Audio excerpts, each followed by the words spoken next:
It's Visionz Productions. What's going on, family? Welcome to the Mastering Your Vision podcast. Today I'll be your host. My name is Trey. I'm here with my business partner, my brother, my main man, Dominique Giger. And today we just want to speak on the topic of artist development and what it takes to actually go to the top when you're starting from scratch. And the thing that I love about our platform is you can go right back and see the track record, who we work with, what we've done with artists, and everything is just transparent because all you have to do is go to the page and see. So I feel like it's no one better to speak on the topic than my brother here because we've already had the experience of what it takes building from scratch. And it's a lot that goes into it. So we would love to share that information and that insight with y'all so that way if you're an artist looking to grow and develop, we can give you the blueprint of what it takes and what you need to do. So starting from scratch, brother, what do you feel like when you're working with a new artist, the first steps that they need to do to really kind of start to develop their career when it comes to the music game? To start, man, you gotta have some type of level of consistency. First of all, consistency and just building a brand and a name in your artistry. That's key. But mostly just consistency and like knowing what direction you want to go in before you dump a shit ton of money into it, you know what I'm saying? And figure out like your whole persona, you know what I'm saying? Like before you like take off. So kind of know what your identity is going to be. Absolutely. And have a game plan of like, look, I'm going to present myself as this. This is how I'm going to, Yeah. Okay, that makes sense. So in the first early stages, how do you actually help an artist early on, like develop, like you said, their persona and maybe their stage presence and all? How do you actually help them build that from the ground up? So, like, I'm looking at where they're at in their current career, like what type of stages we working with. So, like, my building process goes by stages. Like, if we from the ground up and we ain't got no team, no, you know what I'm saying, artist development or whatever. But I just feel like with our in-house production, we always kind of go back to the root of what is the base of the artist that's coming in. So I like to hear everything that they have going on, like, and see how we can implement our structure into their systems, because I believe, like, let's not get in nobody's way. You know what I'm saying? Like, if they already got people that they working with, I don't want to be a hindrance. Yeah. I want to be a help. Yeah. So you want to add value. I just be like in the see, like, what's going on? Where y'all at and how can I help? So what I do is we always do like a meeting. And, you know, like our meeting process is 30, 45 minutes to see like how we can add value, if it's going to be short term, if it's going to be long term, what type of projects are they open to working with, are they open to international and global audiences. So like I just have like a list of questions that I like going down the list to see like, okay, this is a good partnership and this is how we'll be able to implement our strategies and our structures into their already built systems.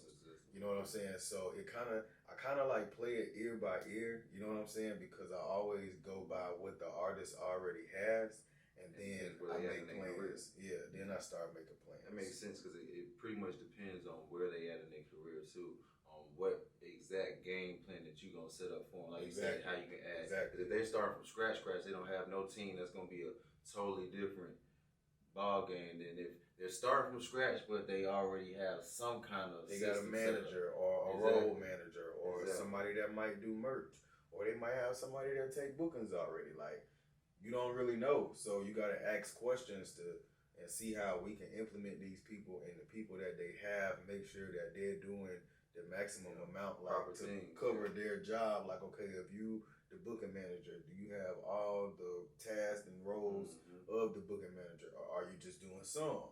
You know what I'm saying? So are you doing part-time? Are you doing full-time? Like, just certain type of questions that you got to ask to get down to the bottom of it so that you know how you need to move forward and present the plan to the artist and say, hey, this is what I feel like needs to be done. And these strategies, I feel like could take you to the next level. Okay, that's what's up. That's what's up. So when finding the right person who would be like a superstar or future somebody that you see, like, Is it like a thing with you where you kind of just got the gift of gab, or what do you look for to be like, okay, this person right here, they got what it takes to go to the next level? So I be feeling like shit, hard work, dedication. Like when it comes down to a star, you know a star because you don't have to beg him to go to the studio. You don't have to beg them to promote their music. You don't have to beg them to do writer sessions. You don't have to beg them to show up on time. So it's just like certain things and certain qualities and traits. So it's really about a work ethic. Yeah, like certain qualities and traits stars have. People with star qualities, they get up early in the morning. You know what I'm saying? Between 4 and 6, they up at the gym, they running, they working out. You know what I'm saying? They might be doing prayer, devotion, or it's just like a mindset thing. It's a mindset. Like you know you a star before everybody else know you a star. So that's what I kind of feel like about the superstar status. Okay. And I just feel like it just takes the time to bring it out of people. And that makes sense. So now what you're saying that, right? Somebody can have all that, and what comes to my mind, and another thing I want to kind of lead into based off of that, what you're saying, like somebody can have that right mindset, the right hustle, and work ethic, and the discipline. But how do you feel about people who, how do I word this? Pretty much their image online. Like they might have all the hustle, but you know, as some artists, they like to put a little bit too much of their personal business out there and get involved in drama. And what do you think that plays a big role in like their career, or you feel like it don't really matter what they put on their social media if it's because it's showing their personality, it's who they truly are? Because I've heard two arguments, like they want to be who they are and show who they are, but at the same time, does that impact their image in their career? I mean, me personally, I feel like it does because who you are off camera is who you are on camera. That's your real you. Yeah. You know what I'm saying? So the impact you give outside and the impact you give on camera, you know what I'm saying? The outside difference makes just as much as an impact as what you do on stage, what you do in your videos, what you do when you record a podcast, or whatever you're doing on your day-to-day journey as an artist. So I feel like, yeah, it could definitely hurt your whole impact. It can hurt the structure. It can hurt your brand. Like for example, we done heard about plenty of artists that have done something to certain communities and just being canceled. You know what I'm saying? So, and that's because what they did maybe off camera that they thought nobody was recording them or whatever, and then it just hit the public, and then boom, it played a role in your career, and you done lost millions of dollars, your team done lost millions of dollars, the company lost millions of dollars because of your ignorance. That's a fact. And who gonna pay? Exactly. You know what I'm saying? And now I gotta pay for your ignorance, and I done put up money and structure and time. You know what I'm saying? So it's just it's not fair to the people around you that's putting up time and branding structures and strategies in place to make sure that you're successful as an artist, because our name is on the line off of what you do. Yeah. You know what I'm saying? And even if they're just working for themselves, not to if you don't have a team, that's cool too. Even if they're working for themselves, right? Like you said, it's not about the team, because at first they might be their own team. So don't embarrass yourself and get it to a position where, yeah, your music might be great, you might have a great work ethic, but because of the things that you posting online, that will stop who wants to do business with you, because they see you as, oh no, that's a liability. You know what I'm saying? That's a liability, because I can see that affecting the business side. So I wanted to tap on that, because I completely agree with what you're saying, man. That image and how you perceive yourself online is everything, and a lot of artists kind of like lackadaisical with it and don't understand. But I don't even think it's lackadaisical. I think they're just ignorant to the impact that it can have. But nowadays, like you're saying, with different people, we've seen examples and time again how an artist's personal life can definitely affect their career just by what they're doing in social media and things like that. A lot of times it's not even on social media. It's just your personal life will affect your career. That's just how it goes. So I think it's important that you touch on that topic. And it also goes into what I was going to speak on anyway, because that is, me personally, I see that as data. You know what I'm saying? Past experience from other artists, that's nothing but data and analytics. And that's what I wanted to lead into. When we're talking about data and analytics such as those, like, hey, the data shows that if you're not posting online the proper things, it will affect your career. So if the data's showing this, let me have my professional look online, my image set online, and let me watch and be careful on what I'm posting, because the data is showing that this can have a negative effect on me. So when it comes to data and analytics, what should artists really be paying attention to when it comes to their data, their analytics? Like, because I feel like that's an important thing that a lot of people don't talk about too, is like the data when it comes to an artist growing. When it comes to data, I feel like don't chase numbers, chase consistency. It all goes back to consistency. So like when I look at data, one of the things that I look at is where my particular artist is blowing up at. Okay. And let's do a show in that city. Okay. You know what I'm saying? Versus we got a viral moment and we trying to chase the viral moment. Like, let's go to where we know that the people are, because we got, you know, us as labels, we got back offices where we can see, okay, this song blowing up in South Africa, Australia, New Zealand, etc. So, and I feel like even in the States, you will have New York, you will have North Carolina, you will have South Carolina, you will have demographics from everywhere. So I feel like you take those analytics and you take those numbers and compile them. And once you compile them, you run ads over there. Like, say if it's in Mississippi or Alabama, and you see you got an audience over there, you compile those numbers and you run ads over there, because you know it's a fan base, it's a market over there. Instead of trying to do whatever you go and celebrate it already. You know what I'm saying? Or it's whatever. The same like, concept not as going, you celebrate with it. You know what I'm saying? You go over, people already are celebrating, they're already liking you. So okay, instead of me trying to go tackle a whole new market who I don't know is going to like this or not, let me go ahead and focus on the people that are already showing interest in the music that I'm putting out.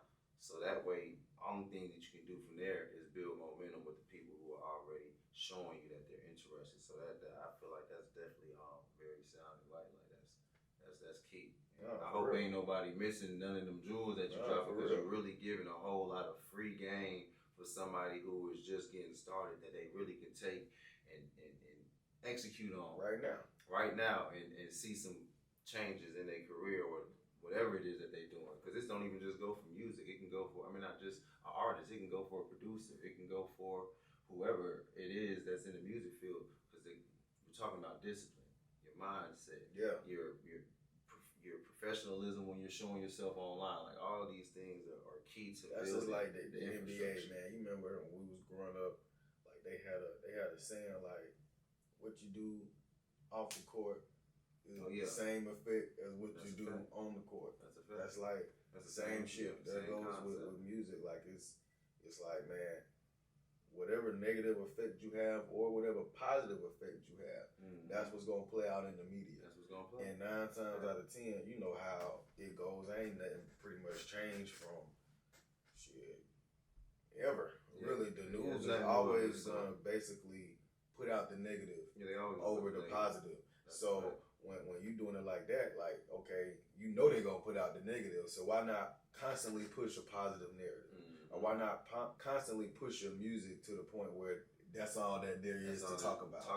You know what I'm saying? Because that's what we do in-house. Exactly. Like, me personally, I really don't post personal stuff online. Yeah. You know what I'm saying? I really only post music. I only post stuff about my brand, stuff about new music that's coming out, the website, the merch, you know, the funding, everything that's in-house, that's what I'm posting about. If it's not about that, I really don't care.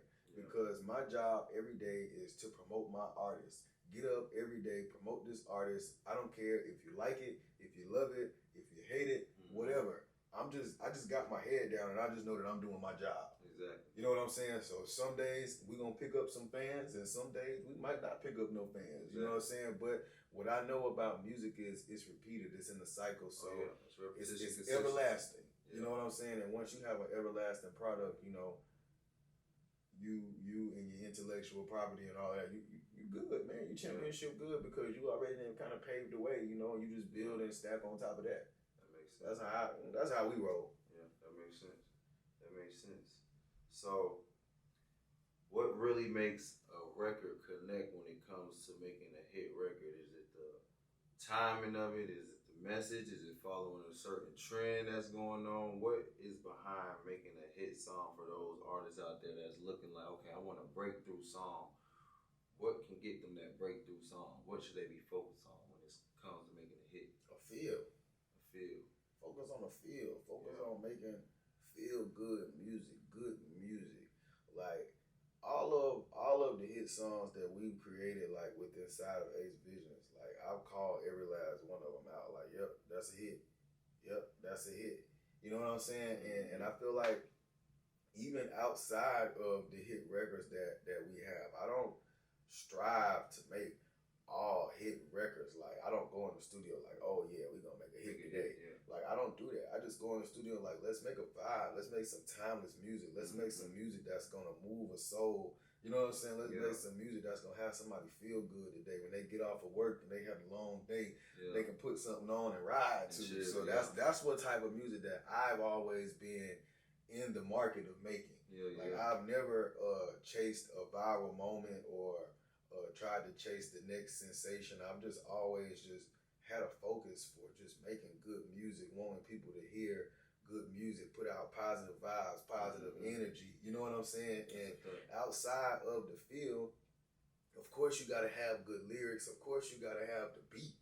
You know what I'm saying? Like the production on the song, like nobody wants to hear whack production. So of course you got key elements of making a song. You got the tempo, and you know what I'm saying, you got the vocal ranges and all type of things that go like into making the actual song great. Like who mixing it, who mastering the song, do we got ad-libs on this, and like all type of stuff, the timing, all type of stuff that goes into making a hit record.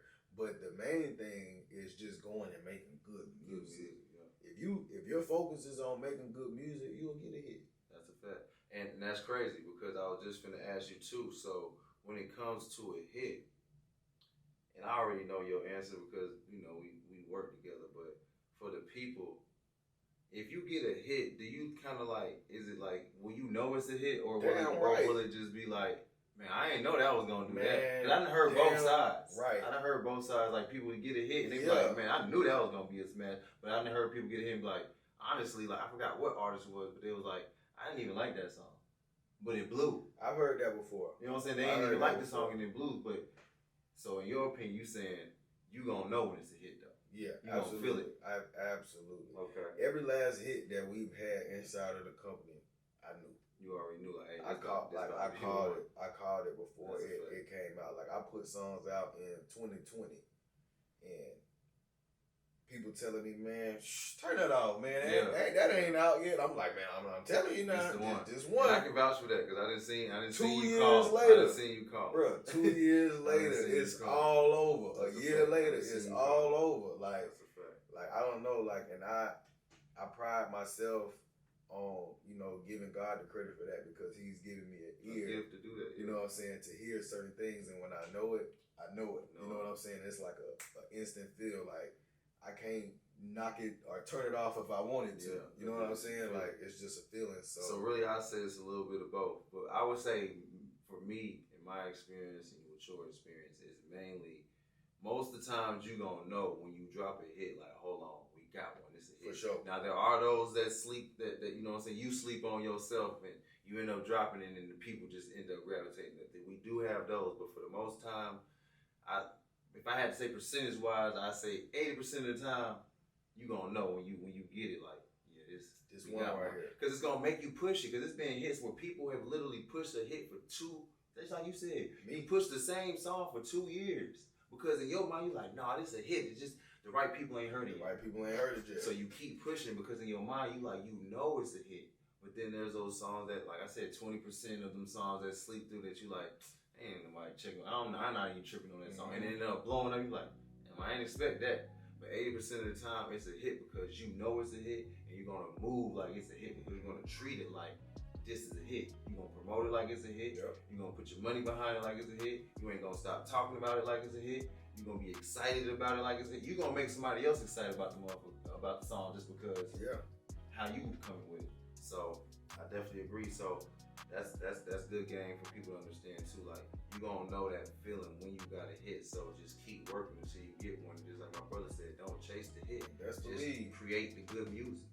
Whoever around you gonna tell you, boy, you got one. If you got one, you got one, because hits are like global, universal phenomenons. They're felt from coast to coast. Exactly. You You know what I'm saying? So you gonna know. Because the people around you They gonna gonna tell tell you. you. The radio station's gonna tell you. Social media is gonna tell you. You know what I'm saying? They'll If tell you you what's got going one. on. So that's pretty much like the judgment that goes into it from my standpoint. Okay, I respect that. So to close out, man, we're gonna end with one question because at the end of the day, this is all about mastering your vision. You know what I'm saying? For whatever your vision is, we want you to master it. So to end off on this topic, what's one thing that you feel, in your opinion, every artist should master before they even try to go out there and chase their claim to fame? What should they be mastering? Master consistency. Master showing up on time. Master working on your craft. Master spending time with yourself. Master spending time with your family. Master how to delegate tasks. And just basically, man, keep God first. Don't stop. Keep going. You know what I'm saying? Keep showing up. Keep doing everything you've been doing, and success is bound to come. That's a fact. That's a fact. I love that advice, and that's exactly how we're gonna end it, man. We're gonna end it with that. My brother gave y'all tons of free game. Go out and apply it, use it, execute it, and as I always say, man, we help. We love to help. We love to see people execute on whatever it is that they want to execute on. You need any assistance? That's what we're here for. Tap in, Ace Visionz Productions. Once again, I'm Trey, my business partner, my main man right hand, Dominique. We out, man. Master your vision, man. Yep. To the next one.